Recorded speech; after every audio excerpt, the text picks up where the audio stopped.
James O'Keefe here in downtown Minneapolis at the scene of the crime. The person you're about to meet, Liban Mohammed, aka King Liban 1, boasts about the hundreds of absentee ballots in his car. This video is one of the first of its kind.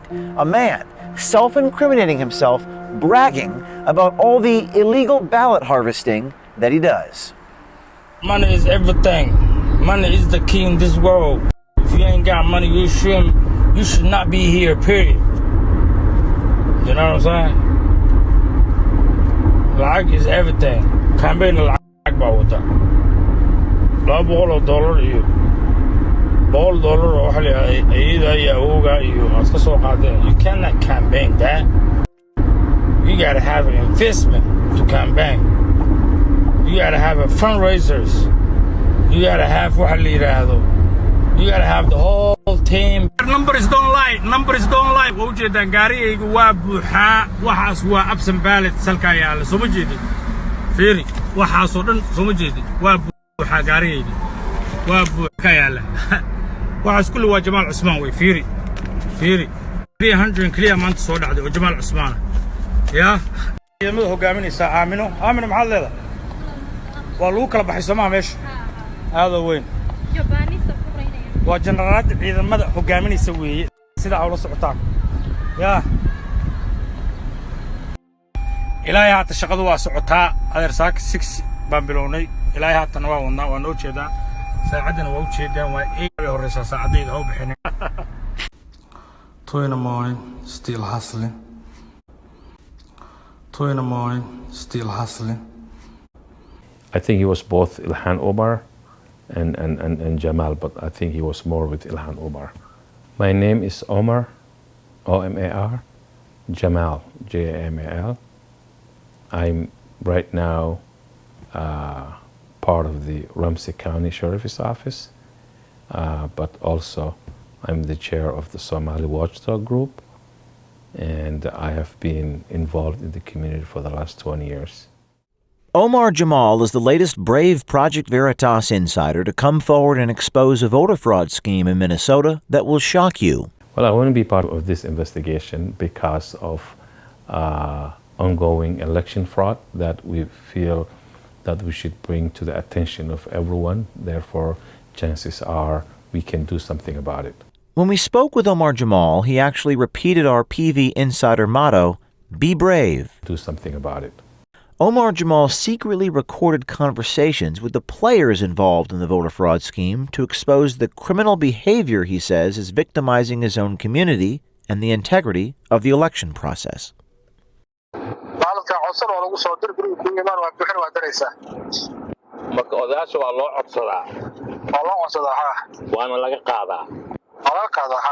Liban didn't get it in a unique way. He just got them the way that everybody before him or maybe even after him will do, which is go to the elders, probably maybe pay them and collect, help, to their men. He's helping them. So I think that's the process of collecting from the seniors from their buildings. There was video, you can see the video, there was a video out and about that he has the ballots in his car. Right. And talking about the only way you can win is with money.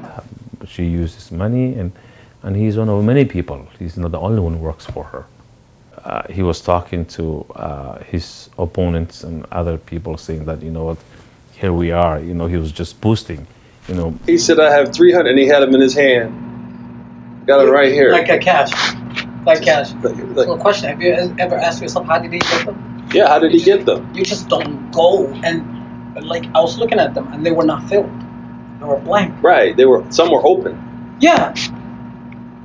In the envelope still. Who was the one filling out the absentee ballots for you?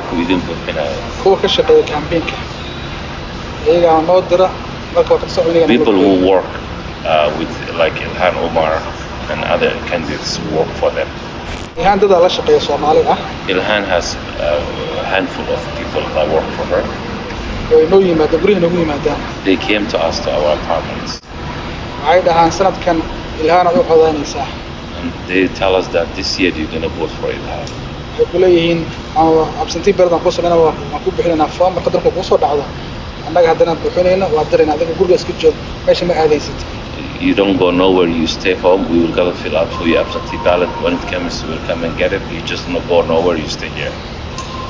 Marka marka soo dhacdo iyagaa noo calaamaday Ilhan waa They fill out for us. kadibna iyagaa noo saxiixa iyagaa bashqad kulida way diraan. And then they do it but by themselves. Where do they pay the money? lacagta xagee ku bixiyaan? lacagta markaan codka saxiixana oo warqadda naga buuxsadaan markaas lacagta na siiyaan. The minute we sign the thing, the election, and that's what you can pay. I think the purpose of collecting the ballots is to make sure that you fill them out and you make sure that the person you want get in there. Wow. They fight you if you speak up. Wow. Like what? Like what can I do? Like get jumped? Hell no. I ain't going. No, I'm good. Okay, let me talk to you.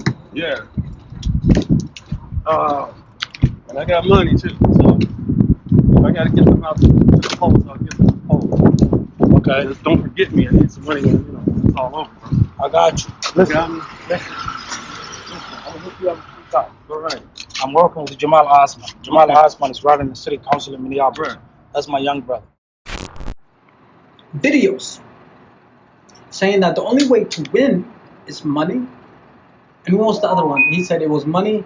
Our source inside the Somali community explains that as soon as early voting occurs, that's when ballot harvesting of the elderly happens. And one of the places it happens is at Cedar Riverside Apartments here in Minneapolis. At the end of this street, Yes. there's 3 towers called One Towers. Okay. And it's all seniors, and they took every ballot. Every ballot. They just take Every them from single them. ballot. They knock on the door and say, your ballots come, give it to me, give it to me. They don't even pay them for it. They just take it. No. And the ones that didn't vote on ballots, the young people and the women and stuff, they were paying cash. They were carrying bags of money the last 1 week here to drive people. And when you vote and they mark you off, then you get in the van, they give you a cash. lacagta waxaa keenay Ali Gani. The money was brought by Ali Gani. Ali Gani is the campaign chair of Ilhan. He's a staffer in her office. Ali Gani Guinea. was coordinating everything. Ali is who's deputy director for Ilhan Omar here in Minneapolis, is part of people who are using cash to get votes and use that to make sure that he wins the election. He's very active in the community and making sure that whatever it takes to get her elected by any means necessary. Based upon our undercover reporting, U.S. Congresswoman Ilhan Omar, also affectionately known as a member of the Squad, and her campaign may be behind one of the biggest voter fraud schemes in American history. But this time, we have it on tape. The person who's working in Ilhan's campaign is the one who's managing the voting place.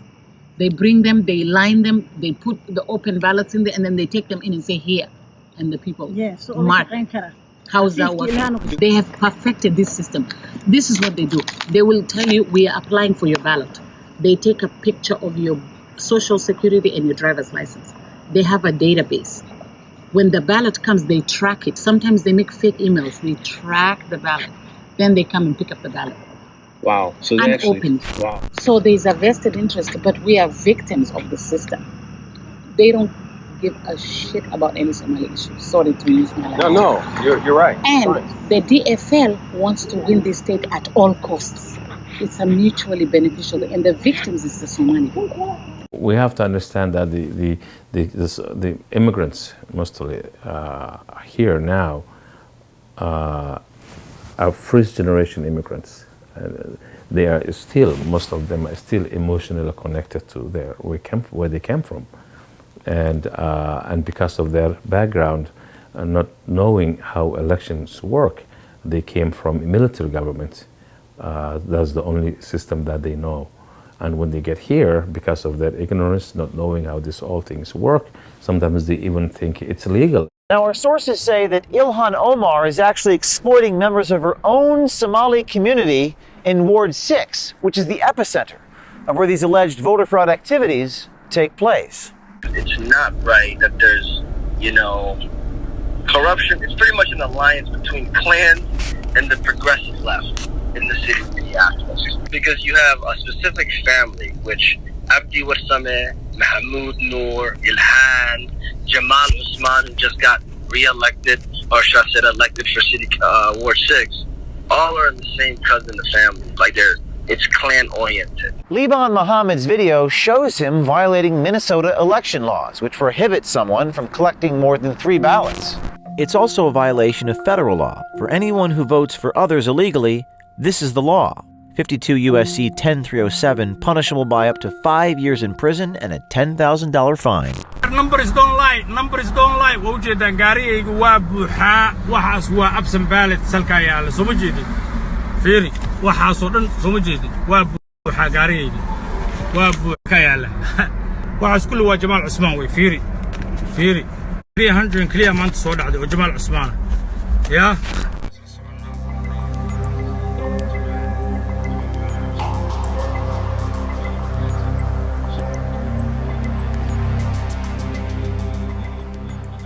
There was video. You can see the video. There was a video out and about that he has the ballots in his car. Right. And talking about the only way you can win is with money.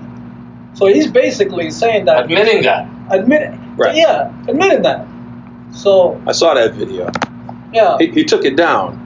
But you captured it. You saw the video? I saw the video. And he took it down, but I captured it. Get out of here. What? Did you really see the video? I captured the video.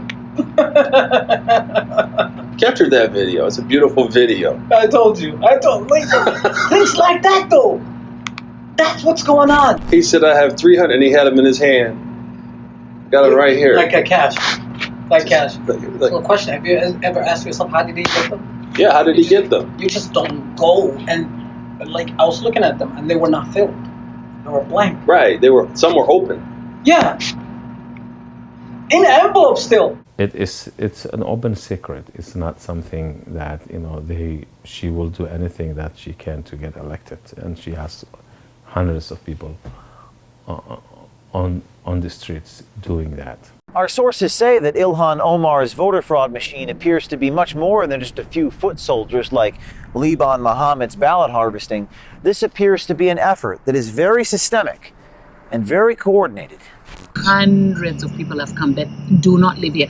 And then they're saying that it's only 30 days they have to live here. These people are collecting benefits elsewhere, housing elsewhere, living in other places. And the DFL knows everything. They just want the numbers. Truck drivers are coming, getting temporary addresses. There needs to be a database of where are these people coming from. They don't live in Minnesota. We don't have hundreds of Somalis lining up every day for balloting. No. Where are they coming from? And as soon as this election is done, the people will go back to their normal lives. It doesn't matter. It's over. It's over. They're accepting temporary addresses. They're accepting all kind of shenanigans. People are showing an ID. I moved 30 days ago. My ID is not to come back. Okay, just give us the last 4 of your social and tell us the address. And then somebody else will say, yeah, the same people who are helping them vote are saying, yeah, I can vouch for this address. That's it. The vouch thing. I saw that. They're vouching now.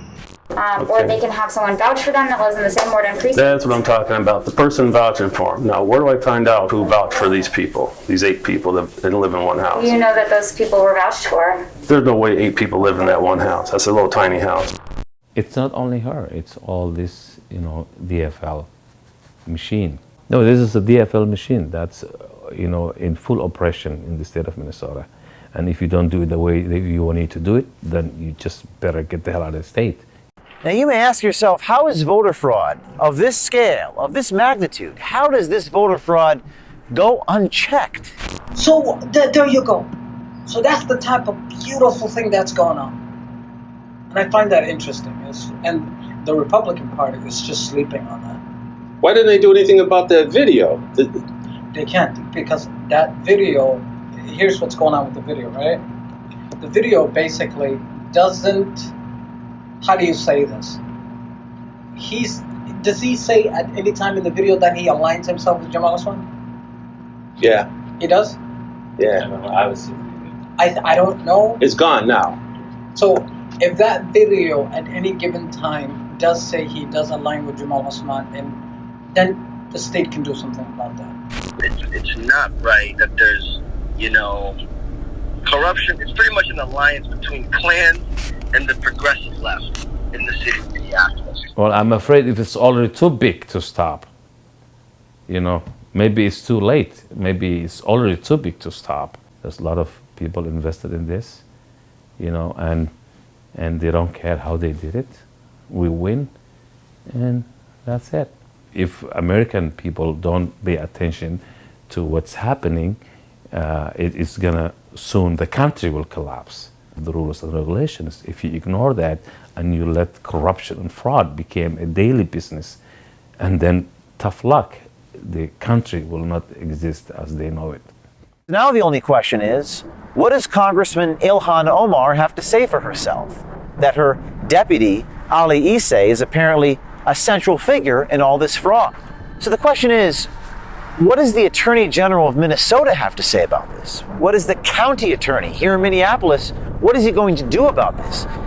And finally, what does the Attorney General of the United States, William Barr, intend to do about this massive criminal voter fraud caught irrefutably on videotape? Oh, and we're not done. Stay tuned for part 2.